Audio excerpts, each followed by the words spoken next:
Bonjour à tous, c'est Fleur, Fleur de Vie. Je vous retrouve pour une capsule hebdomadaire sur un sujet qui m'a été demandé par une abonnée. C'était de vous parler des entités et de la magie noire. Donc c'était dans les tuyaux parce que j'avais déjà ce projet de vous faire l'enregistrement, l'audio par rapport à la magie qui a été publié donc la semaine dernière, d'Eric Jackson, qui, à mon sens, explique très clairement ce qu'est finalement la magie. Donc je ne vais pas répéter ce qu'il explique dans son livre, mais la magie, ce qu'il faut retenir, c'est que c'est la puissance de notre énergie qui va se matérialiser, qui va se concrétiser dans la matière. On parle donc de magie blanche et de magie noire. Pour les entités, c'est un petit peu le même parallèle dans le sens où c'est comme tout. Il y a, si je prends par exemple les êtres humains incarnés, il y en a qui vont agir de façon plutôt juste pour le bien de tous, et puis d'autres qui vont agir selon leurs propres intérêts, selon leurs propres pulsions. Et puis une même personne peut par moment être beaucoup dans son ego et du coup vouloir se protéger sa structure et agir pour des intérêts purement personnels, quels que soient les impacts sur les autres. Et puis il y en a d'autres qui vont aussi penser qu'ils vont agir pour le bien des autres, alors que finalement c'est un détour de leur ego qui leur fait croire ça, mais qui vont agir finalement pour eux-mêmes. Tout ça pour vous dire que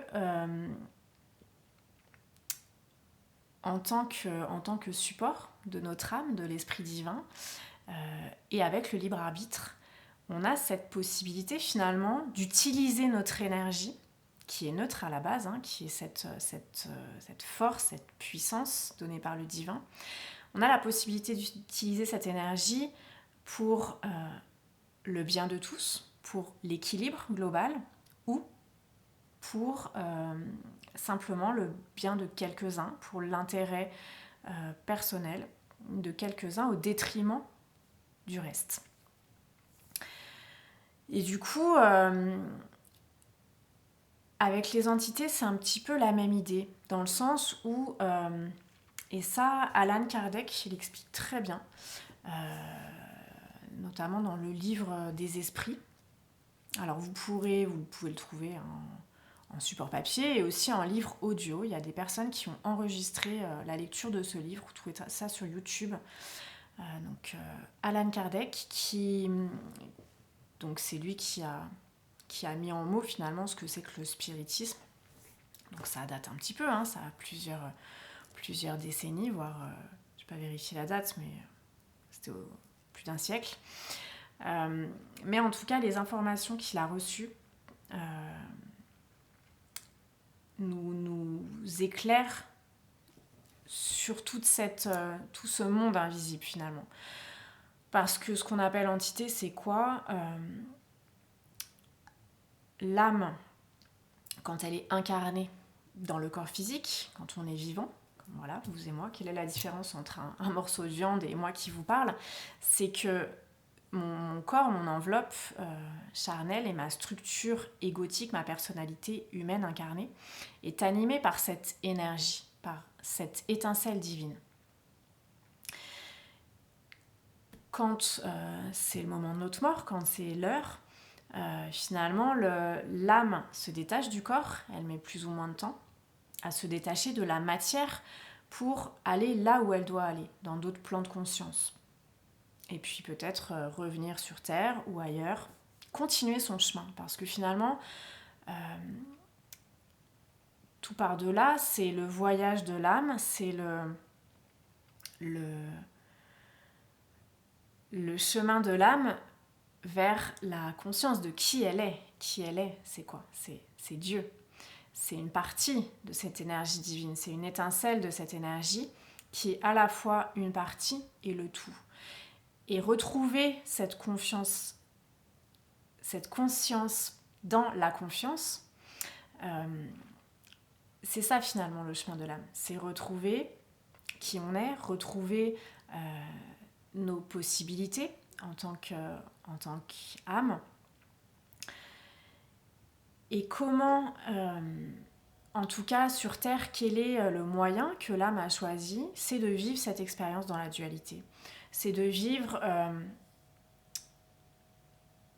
parfois, et c'est ça qui est très déroutant et très paradoxal dans l'incarnation sur Terre, c'est que pour arriver à qui on est, pour arriver à l'acceptation de notre lumière, des fois on doit passer par des épreuves, on doit passer par des choses très sombres. Mais tant qu'on ne sait pas ce que c'est le sombre réellement, tant qu'on ne le vit pas dans notre corps physique, dans cette incarnation de matière, on ne peut pas savoir ce qu'est la lumière. On ne peut pas savoir qui on est. Si on est une lumière parmi les lumières, dans la lumière, on n'a pas conscience de qui on est en tant que lumière, parce qu'on est baigné dans ce tout, comme la goutte d'eau dans l'océan. Par contre, la lumière qui vibre, qui éclaire, qui rayonne dans le sombre, là, elle sait qui elle est. Et du coup, en tout cas, c'est ma conception des choses. Les entités, elles servent aussi à ça. Elles servent aussi à nous connaître, nous, en tant qu'êtres de lumière, en tant que partie du divin et incarnation du divin. Donc, comme je l'expliquais, quand on meurt, donc l'âme, elle laisse le corps physique, elle laisse l'enveloppe pour aller là où elle doit aller.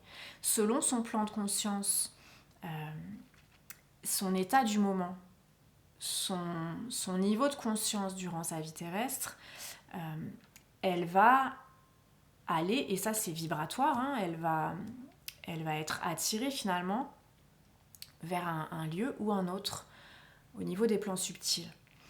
Donc si c'est une personne qui était très attachée aux biens matériels ou qui n'a pas compris que, par exemple, une mort violente, elle n'a pas compris qu'elle était en train de passer de l'autre côté, ou une personne qui avait très peur de la mort, une personne qui se disait qu'elle allait, par rapport à ses croyances, qu'elle allait aller en enfer, ou qu'après la mort, il n'y a rien du tout, c'est le néant, ou une personne qui était très détachée, très éloignée des vibrations d'amour de son vivant, ou une personne qui, au contraire, ne veut pas laisser ses enfants, ne veut pas laisser son conjoint, du coup, l'âme de cette personne aura plus de mal à aller là où elle doit aller, à aller vers la lumière. Parce que toutes les âmes sont appelées à retourner à la lumière. Mais selon notre conscience, il sera plus ou moins facile d'être attiré par cette lumière. Donc une âme qui finalement est très rattachée à la matière, pour toutes les raisons que je viens de dire, aura du mal à monter et aura du mal déjà à trouver cette lumière et ensuite à être attirée par la lumière. Alors il y a un film de Disney là tout récent qui s'appelle Soul, s'il y en a qui l'ont vu, c'est représenté de manière très rigolote mais très juste, je trouve, hein, quand toutes ces âmes elles sont comme sur un tapis roulant de lumière et elles vont vers le grand tout et bon voilà, c'est irrépressible. Ça c'est ce qui est aussi expliqué par les personnes qui font des épisodes de mort provisoire, mort imminente, les NDE, et qui sentent cette lumière irrépressible, cet amour, cette vibration qui les attire de façon irrésistible au moment de la mort. Donc ces personnes-là, c'était pas leur heure, hein, donc elles sont revenues, elles peuvent en témoigner. Et à ce sujet, il y a les travaux du docteur Charbonnier qui sont très très éclairants et qui vraiment... il y a de plus en plus de scientifiques qui travaillent là-dessus. Et vraiment, ça éclaire au niveau scientifique pour notre mental. Ça nous permet de poser les choses. Donc une âme qui est dans des dispositions qui vibre déjà, cette vibration d'amour, cette vibration du cœur, même si elle n'en a pas toujours conscience dans son incarnation terrestre, ou même si elle a l'impression que c'est pas suffisant, cette âme-là, elle va être accueillie par sa famille d'âme, par des personnes de son entourage, de sa famille, de ses amis, des personnes chères, déjà décédées, qui l'attendent là-haut et qui vont l'accueillir. Ça peut être aussi des guides de lumière, des archanges, etc. Mais en tout cas, cette personne, c'était le moment, elle est accueillie. Si par contre la personne, comme je disais, est dans des vibrations plus basses, elle va parfois rester bloquée dans un certain niveau de conscience. Et elle ne va pas percevoir cette lumière, elle ne va pas voir la lumière. C'est un petit peu, pour faire un parallèle, quand on est très très mal, en état de déprime ou de dépression, on a l'impression que tout est noir autour de nous. On a l'impression qu'on ne verra jamais le bout du tunnel, qu'on est dans l'ombre et qu'il n'y a pas de lumière. C'est un petit peu comme ça que je le ressens pour les âmes. C'est que finalement, elles sont tellement mal, elles sont tellement soit dans la culpabilité, soit dans l'incompréhension de ce qu'elles vivent, dans ce passage, dans cette transition, qu'elles n'arrivent pas à voir la lumière qui est autour d'elles. Alors ça peut durer plus ou moins de temps, hein, et par rapport à nous, nos années terrestres, c'est très relatif. Souvent c'est très long. Par exemple, une âme qui est décédée il y a plusieurs siècles peut avoir l'impression qu'elle reste bloquée juste quelques jours. Mais de toute façon, pour l'âme, la notion de temps n'a pas vraiment d'importance. Ce qui est important, c'est le cheminement qu'on fait, cette élévation de conscience qui va pouvoir faire qu'à un moment donné, on est prêt à monter. On est prêt à rejoindre cette lumière. Il y a le film Nolosar qui l'explique aussi très bien. C'est un film brésilien qui a été écrit par rapport aux écrits de Chico Xavier, qui canalisait un médecin décédé. Et donc ce médecin qui passe par différents états de conscience après sa mort relate très bien cette sensation d'être bloqué dans ses plans de conscience et puis progressivement de pouvoir s'élever et de voir la lumière. Donc finalement, un passeur d'âme, c'est quoi ? C'est une personne qui, à mon sens, qui a suffisamment de lumière pour être un peu comme un phare dans la nuit. Et quand ces âmes errantes, entre guillemets, vont être prêtes à voir cette lumière, bah forcément, elles vont être attirées comme les insectes, là, avec les lampadaires, là, les nuits d'été. Ces âmes vont être attirées par cette personne parce qu'elles sentent que cette personne peut les aider à monter. Donc il y a différents protocoles, là c'est pas le sujet de cette vidéo. Pour les personnes qui se sentent appelées à ça, on peut faire un accompagnement spécifique pour que vous puissiez vous ouvrir à cette conscience. Il y a aussi tout un travail sur les peurs, parce que c'est dès l'instant où on travaille avec l'invisible, il peut y avoir des peurs du mental, de l'ego qui s'enclenchent. Donc tout ce travail-là, tout ce travail d'alignement, d'ancrage, parce que, à mon sens, on ne peut pas réaliser ces nettoyages et ces passages d'âme si on n'est pas pleinement ancré dans son corps, si on n'est pas pleinement dans notre incarnation. Parce que oui, on travaille avec l'invisible, mais on est vraiment ce lien entre le monde visible et invisible, entre la matière et le spirituel. Donc ça nous demande à la fois une très forte connexion avec les mondes spirituels et une très forte connexion avec le monde matériel. Et ça, c'est vraiment un équilibrage de chaque instant. Ça demande de la pratique, ça demande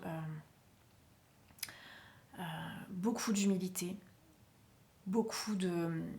ça demande de travailler vraiment l'ouverture de cœur, cette vibration, du cœur, d'amour divin,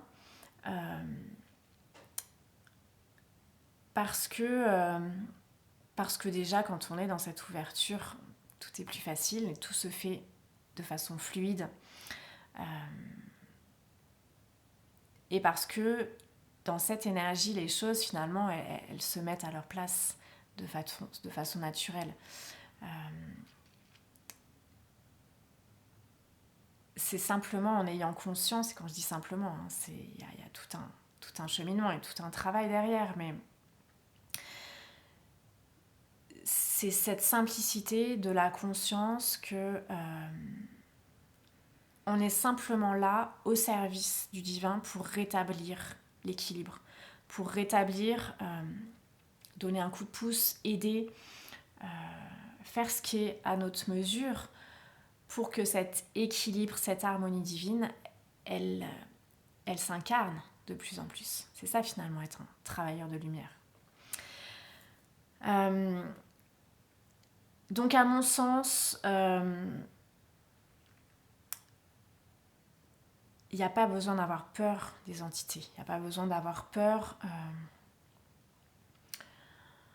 de ce qui est autour de nous, visible ou invisible. Hein. C'est comme...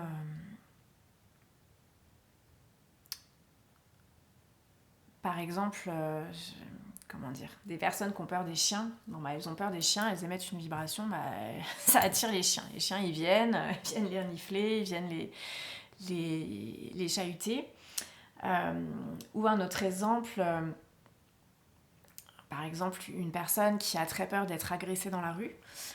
Donc elle va se dire, bah voilà, j'ai pas de bijoux visibles, j'ai un petit sac ventral pour pas avoir un sac ou un sac à dos, voilà, et puis ça va être une personne peut-être qui va avoir peur des personnes qu'elle croise, elle a peur qu'on l'aborde, voilà.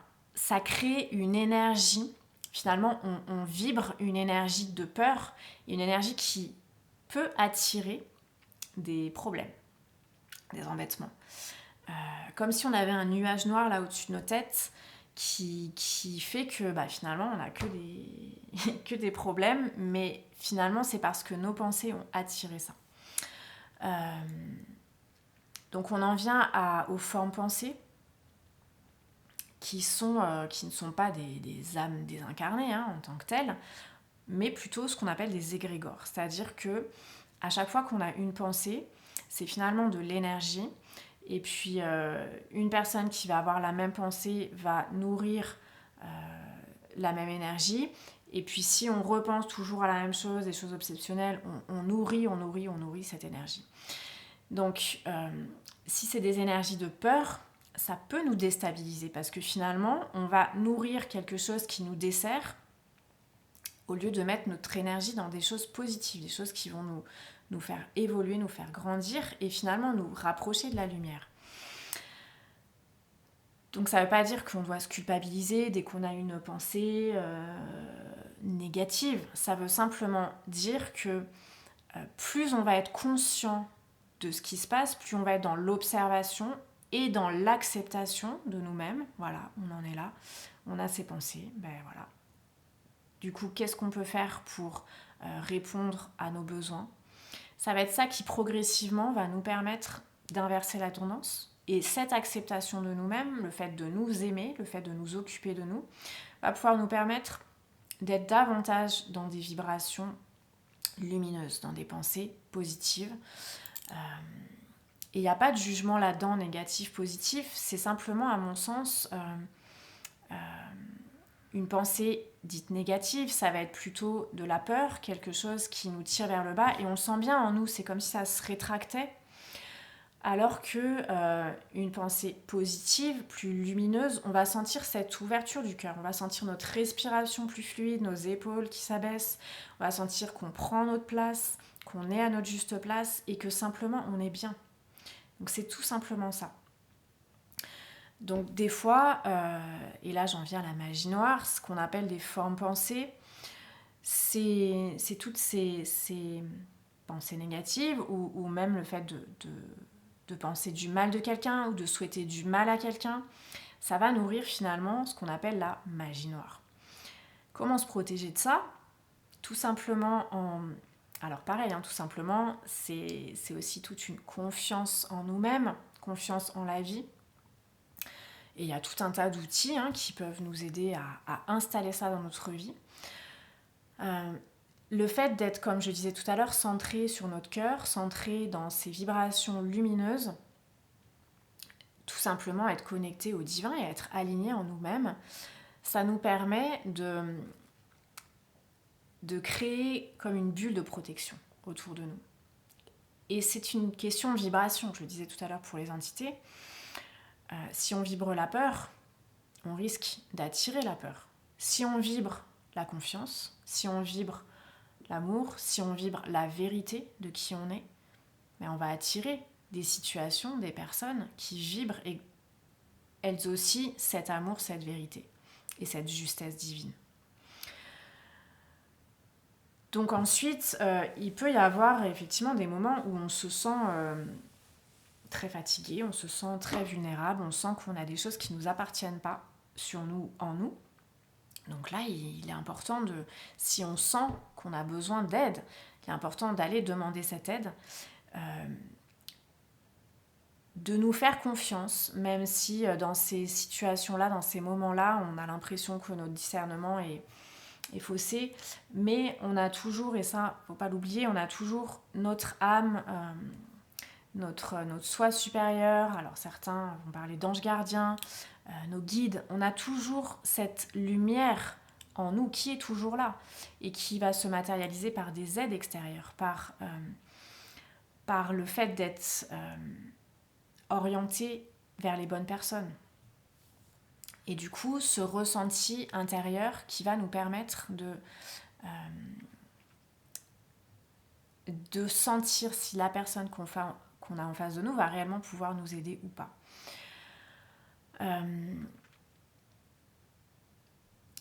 Il y a aussi, si dans ces moments-là on se sent très perturbé, on peut aussi appeler l'aide des anges, l'archange Michael, qui est très puissant et dont c'est le rôle de faire passer les âmes errantes dans la lumière. Il peut y avoir aussi Saint François d'Assise, le Padre Pio, voilà, des énergies christiques très pures et très puissantes qui vont nous aider, qui vont nous soutenir dans ces moments-là et qui vont nous permettre, il y a aussi Jésus bien sûr, ça peut être aussi l'énergie du Bouddha, ça peut être Shiva aussi. Voilà, selon vos affinités, selon vos croyances,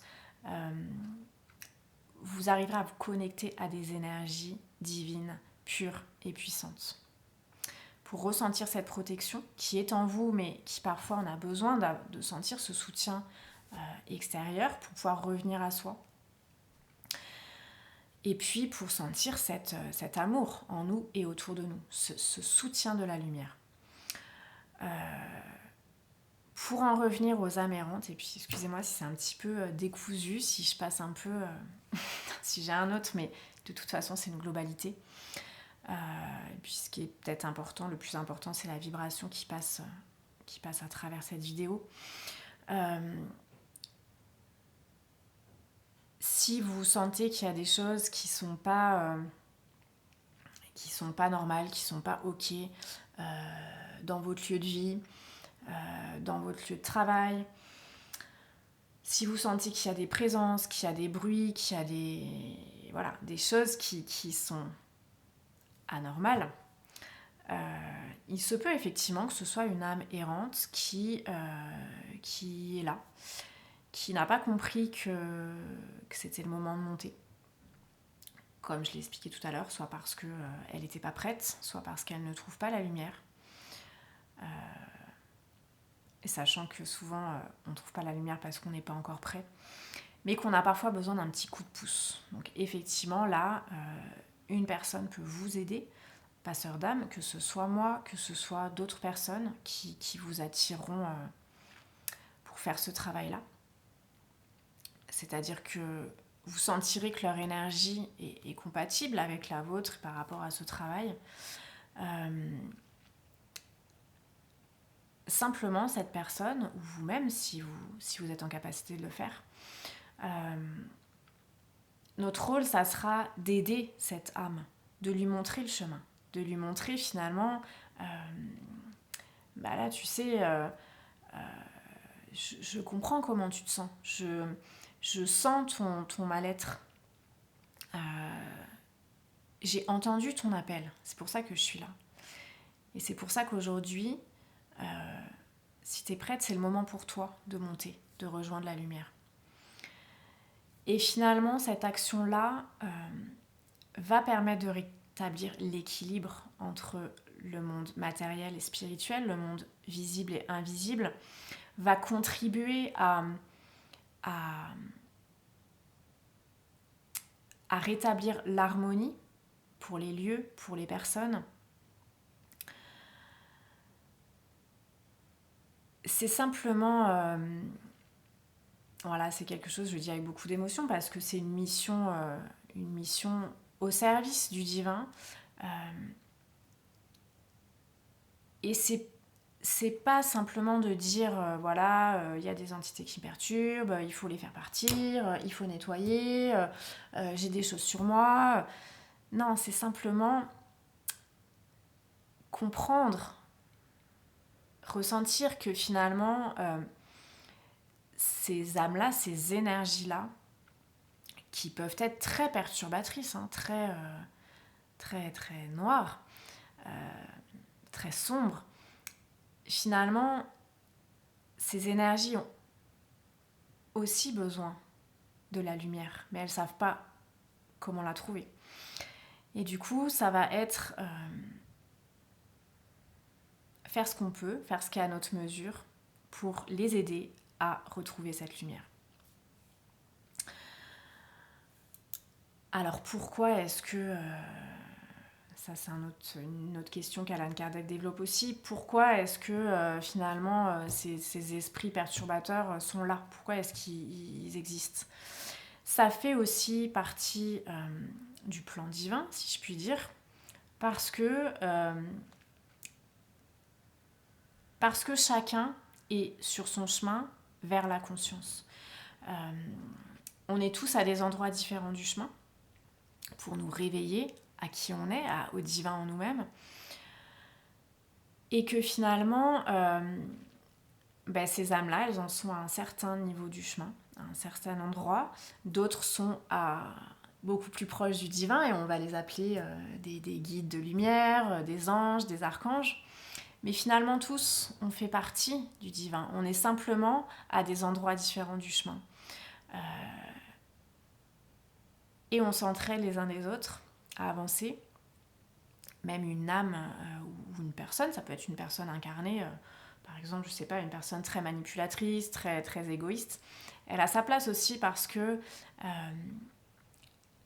elle va déjà nous montrer ce qu'on ne veut pas être, savoir ce qu'on veut et ce qu'on ne veut pas, donc mieux nous connaître. Et elle va aussi parfois contribuer à sortir de notre zone de confort pour qu'on prenne conscience de notre puissance, pour qu'on prenne conscience de qui on est. C'est pareil avec des âmes désincarnées qui vont, même des formes pensées, qui vont à certains moments de notre vie nous perturber très fortement. Peut-être que si elles n'avaient pas été là à ce moment-là dans notre vie, on n'aurait pas pris conscience de tous ces aspects spirituels, matériels, de tout le monde invisible. On ne se serait jamais posé ces questions-là. Et du coup, c'est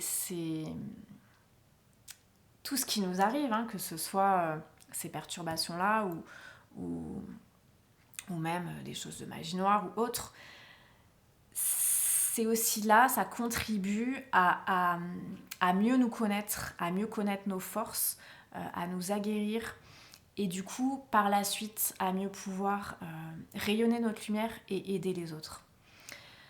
Donc c'est vraiment... c'est comme, je fais le parallèle avec un virus par exemple. Les virus, il y en a tout autour de nous et il y en a toujours eu. Les amérantes, il y en a tout autour de nous et il y en a toujours eu. Et simplement, on va se sentir perturbé. Par exemple, on va tomber malade, entre guillemets, à cause d'un virus. Je dis tomber, mais c'est C'est simplement parce que on était à un moment où on était plus vulnérable, plus fatigué. Il y avait comme une faille en nous, dans notre énergie, qui a permis que cet être, cette énergie extérieure à nous, mais finalement qui aussi, voilà, on a tout un tas de virus dans notre corps, comme des bactéries, bon bah ça fonctionne, c'est comme ça. Et finalement, le virus, à un moment donné, va perturber notre fonctionnement, comme pour nous montrer qu'est-ce qui allait pas, comme pour nous montrer que là, bah, y a des choses à rectifier, il y a des choses à réaligner, il y a cet équilibre à rétablir. Bah, finalement, c'est un petit peu la même chose quand on est amené à être perturbé par des énergies extérieures, invisibles. C'est parfois pour simplement nous montrer, voilà, qu'est-ce que tu peux mettre en place là pour te protéger toi-même, qu'est-ce que tu peux mettre en place pour te réaligner. Donc ça sert à rien d'avoir peur, et au contraire, la peur n'évite pas le danger. Et puis la peur, elle est là aussi pour nous faire comprendre qu'on a les ressources en nous-mêmes et que finalement, quand on prend vraiment conscience de notre force, qui est illimitée parce que c'est l'énergie du divin, quand on est vraiment aligné dans notre cœur, il ne peut rien nous arriver. Et du coup, on se rend compte que la peur, c'est une illusion. Donc tout ça, c'est un cheminement de conscience. Chaque situation, chaque caillou sur notre chemin est là aussi pour nous faire prendre conscience de qui on est. Parfois, on a besoin de coups de pouce, parfois, on a besoin d'aide pour aussi se renforcer, pour passer certains caps. Et puis, on devient de plus en plus autonome, de plus en plus dans l'acceptation de ce qu'on vit, dans l'amour de ce qu'on vit et dans la compréhension de cet équilibre à la fois subtil et à la fois qui nous dépasse, qui nous transcende, cet équilibre du divin. Voilà, j'espère que cette vidéo pourra vous aider à vous donner quelques pistes, à comprendre un peu plus ce qui se passe dans votre vie. Si vous avez besoin d'aide par rapport à ça, si vous avez besoin d'un accompagnement sur tous ces sujets-là, n'hésitez pas, ça sera avec plaisir. Et puis je vous souhaite une très très belle journée, une belle nouvelle lune en Verseau demain. Un cap qui se passe pour nous tous dans ces belles énergies du Verseau. Donc voilà, prenez soin de vous et je vous dis à très bientôt.